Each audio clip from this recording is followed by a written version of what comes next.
அனைவருக்கும் வணக்கம். மல்லிய சமாளிக்க முடியாம ரேணுகா வந்து திணறிக்கிட்டு தான் இருக்காங்க. அப்ப இந்த சந்தர்ப்பத்த வந்து மல்லி சரியா பயன்படுத்தணும். ஏன்னா, விஜய் கூட இப்ப மல்லி வந்து ரொம்பவே க்ளோஸாவும், அதே நேரத்தில நெருக்கமாவும் இருந்துகிட்டு தான் இருக்காங்க. அப்ப விஜயோட அன்பு ரேணுகா முன்னாடியே மல்லிகிட்ட அதிகமா தான் இருக்கு.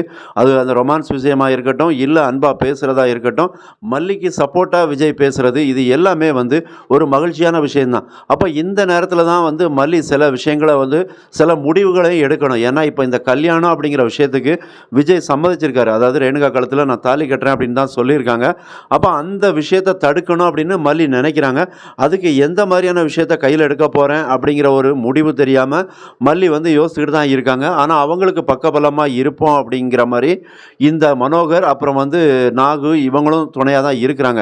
அப்ப இந்த நேரத்துல மல்லியே வந்து ஒரு முடிவு தைரியமா எடுக்கணும். என்னன்னா விஜய் கிட்ட வெளிப்படையா மனசு விட்டு பேசணும். இந்த மாரி விஜய் வந்து ஒரு நல்ல மூட்ல இருந்துகிட்டு இருக்காங்க.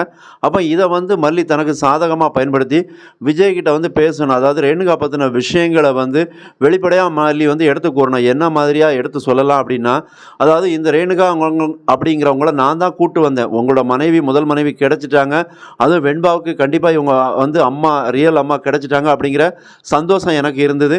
அதனால நான் வீட்டுக்கு கூட்டு வந்தேன். அவங்க இந்த மாரி மனநலம் பாதிக்கப்பட்டவங்களா இருந்தாங்க அப்படிங்கிற மாரியான விஷயங்கள எடுத்து சொல்லி, அதே நேரத்தில இப்ப அவங்களோட நடவடிக்கைகள் எல்லாமே மாறியிருக்கு.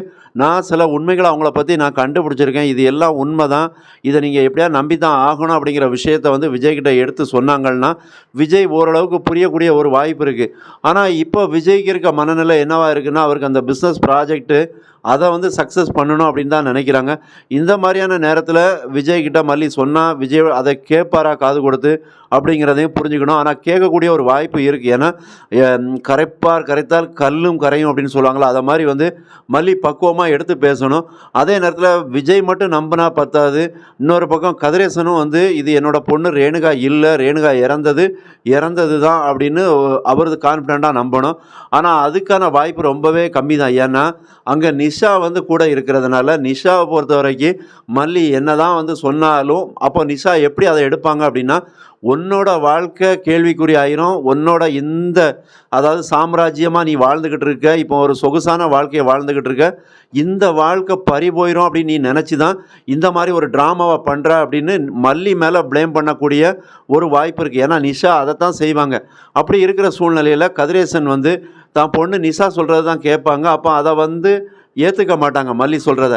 இன்னொரு பக்கம் மல்லி இந்த மாரி ஒரு விஷயத்த நெனச்சுக்கிட்டு, அத வந்து விஜய் கிட்டயோ, இல்ல கதிரேசன் கிட்டயோ எடுத்துட்டு போம்போது, பின்னாடி அங்க ரேணுகா அடுத்ததா ஒரு பிளான் கண்டிப்பா பண்ணுவாங்க. ஏன்னா, ரேணுகாவ பொறுத்தவரைக்கும் இந்த ஆடம்பரமான வாழ்க்கை பறி போயிறக்கூடாது அப்படின்னு எப்பவுமே நெனைப்பாங்க. அப்ப அதுக்காக தான் அவங்க பக்கபலமா யார வச்சிருக்காங்கன்னா, ரகு, அந்த நவீன் இந்த மாரி அடியாட்கள வச்சிருக்காங்க. அப்ப இந்த ரகு கிட்ட இந்த விஷயத்த கண்டிப்பா அவங்க வந்து ஷேர் பண்ண தான் செய்வாங்க. அப்ப இந்த மல்லி எடுக்கக்கூடிய இந்த முயற்சியை எப்படி தடுக்கலாம்? அப்படிங்கிறத தான் அவங்களும் யோசிப்பாங்க. அப்படிங்கும்போது இந்த மாரி ஒரு உண்மையான ஒரு உண்மைய வெளிப்படுத்தணும் அப்படின்னு மல்லி நெனச்சாலே, அங்க வந்து அவங்களுக்கு நெறைய முட்டுக்கட்டைகளும், அதே நேரத்தில தடங்கல்களும் வரதான் செய்யும். எப்பவுமே தடங்கல்களும், தடைகளும் வரும்போது நம்ம அத வந்து தாண்டி அத உடைக்கிறதுக்கான வழிய தான் தேடணும். ஏன்னா, விஜய் கூட மல்லிகிட்ட ஒரு விஷயத்த சொல்றாங்க. "மல்லி உனக்காக நான் சில விஷயங்கள் பண்ணியிருக்கேன்" அப்படிங்கிறாங்க. மல்லிய சந்தோஷப்படுத்துறாங்க. அப்ப இது வந்து மல்லிக்கு வந்து ஒரு சரியான நேரம் தான். ஏன்னா, இப்ப ரேணுகா வந்து மல்லிகிட்ட திணறிக்கிட்டு தான் இருக்காங்க. மல்லியும், விஜயும் பண்ணக்கூடிய விஷயங்கள பார்த்து அதிர்ச்சியாயிருக்காங்க. இன்னொரு பக்கம் வெண்பாவ அந்த ரேணுகாவால சமாளிக்க முடியல. ஏன்னா, ரேணுகா கிட்ட வெண்பா கேட்கக்கூடிய கேள்விகள் எதுவா இருந்தாலும் அது ரேணுகாவுக்கு எரிச்சலா தான் இருக்கு. ஏன்னா, ஒருத்தருக்கு வந்து ஒரு பொறுமை அப்படிங்கிற ஒரு விஷயம் இருந்தா மட்டும் தான் ஒருத்தரோட கேள்வி கேட்கும்போது, அங்க நம்ம ஒரு பொறுமையான, நிதானமான ஒரு பதில சொல்லுவோம். இங்க வந்து ரேணுகாவுக்கு வெண்பாவோ, இல்ல மல்லியோ முக்கியமே கிடையாது. அவங்கள பொறுத்தவரைக்கும் என்ன அப்படின்னா, விஜயோட சொத்து மட்டும் தான் அவங்க கண்ணுக்கு தெரியுதே தவிர, அப்ப அந்த இடத்துல வந்து வெண்பாவுக்கு நிதானமா பதில் சொல்ல தெரியல. அப்ப எப்படி வெண்பாவ வந்து இந்த வீட்ட விட்டு துரத்தலாம் அப்படின்னு தான் அவங்களே நினைப்பாங்க. ஏன்னா, அவ்வளோ சீக்கிரத்தில வெண்பாவ கை வச்சிட முடியாது. மல்லி விட்டுறவும் மாட்டாங்க. அது வேற விஷயம். இருந்தாலும் அவங்க மனசுல என்ன ஓடும் அப்படின்னா, தனக்கும் விஜய்க்கும் இடையில நெருக்கத்த உருவாக்கும்போது, கண்டிப்பா இந்த வெண்பா கூட வந்து குறுக்க நிப்பாங்க அப்படிங்கிறது தான் மல்லி வந்து யோசிக்கிறாங்க. அப்ப மல்லி இந்த மாரி ஒரு ஏற்கனவே ஒரு மிரட்டியிருக்காங்க. "நீ வந்து என்ன வேணாலும் பண்ணிக்க. ஆனா வெண்பா விஷயத்தில் எதையாவது ஒன்றை பண்ணுன அப்படின்னா அவனை தொலைச்சி கட்டிடும் அப்படின்னு தான் சொல்லியிருக்காங்க. அப்படிங்கும்போது ரேணுகாவுக்கு இந்த விஷயம் கொஞ்சம் பின்வாங்க தான் செய்யும் வெண்பா விஷயத்தை பொறுத்த வரைக்கும். அதனால தான் இப்போ ரேணுகா வந்து அடுத்த ஒரு முயற்சியை எடுப்பாங்க. எப்படி அப்படின்னா, விஜய் மல்லிக்குள்ளே உள்ள நெருக்கத்தை வந்து குறைக்கிறதுக்கு உள்ள வழியை தேடுவாங்க. அதுக்கு தான் தனக்கு அந்த கல்யாணம் அப்படிங்கிற விஷயத்தின் மூலமாக அதை பயன்படுத்துவாங்க அப்படிங்கிறது தெரியுது. ஏன்னா விஜய் தன்னோட கழுத்தில் தாலி கட்டியாச்சுன்னா அவருக்கு ஒரு கடிவாளம் போட்டுடலாம். அவரை வந்து ஒரு லிமிட்டுக்குள்ளே மல்லிகிட்ட பழகுத மாதிரி நிப்பாட்டிக்கலாம் அப்படின்னு ரேணுகா நினைக்கிறாங்க.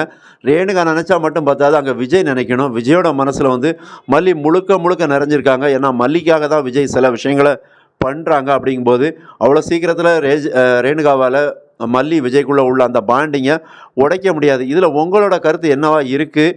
நீங்கள் எந்த மாதிரி விஜய் மல்லியை பற்றி நினைக்கிறீங்க? உங்களுக்கு எந்த அளவுக்கு விஜய் மல்லியை பிடிக்கும் அப்படிங்கிறதையும் கீழே கமெண்ட் பாக்ஸில் பதிவு பண்ணுங்கள். மறக்காமல் சப்ஸ்கிரைப் பண்ணுங்கள், லைக் பண்ணுங்கள். நன்றி.